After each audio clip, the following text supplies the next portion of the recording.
पन्हाळ पावनखिंड ज्यावेळेला हा धारातीर्थी मोहीम चालू होती, छत्रपती शिवराय पन्हाळगडावरून निसटले होते आणि ते ज्या ठिकाणी बाजीप्रभूंची आणि त्यांची शेवटची भेट ठरली ती का नाही, सध्या मी त्या ठिकाणी आहे.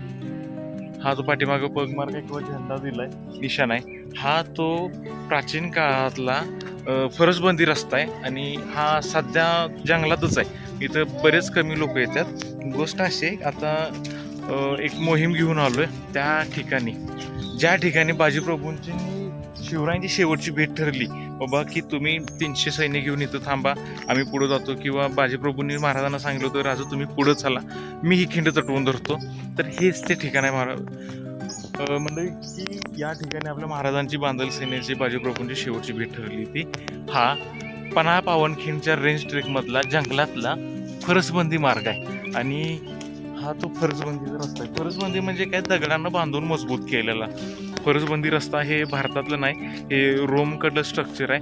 ते भारतामध्ये व्यापाराच्या दृष्टीनं बांधण्यात आलं. व्यापाराच्या दृष्टीनं म्हणजे काय, ह्या रस्त्यानं प्राचीन काळात व्यापारासाठी देवाणघेवाण दळणवळण होत होतं आणि महाराजांनी असंच तो रस्ता हुडकायला सांगितलं होतं आपल्या हेर खात्यातल्या लोकांना, की जिथं वाघाची सुद्धा वाघीण होईल, वाघर सुद्धा गुहे जायला घाबरेल असा रस्ता हुडकून काढा.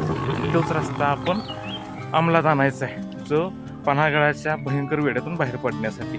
पण माझं मत हे आहे की तुम्ही हा रस्ता कधी बघितला होता का, किंवा हे ठिकाण कधी बघितलं असेल तर बघितलं असेल तर नक्की सांगा तुम्ही कोणत्या वर्षी कधी आला होता. नसेल तर अशाच नवीन नवीन व्हिडिओसाठी फॉलो करायला विसरू नका.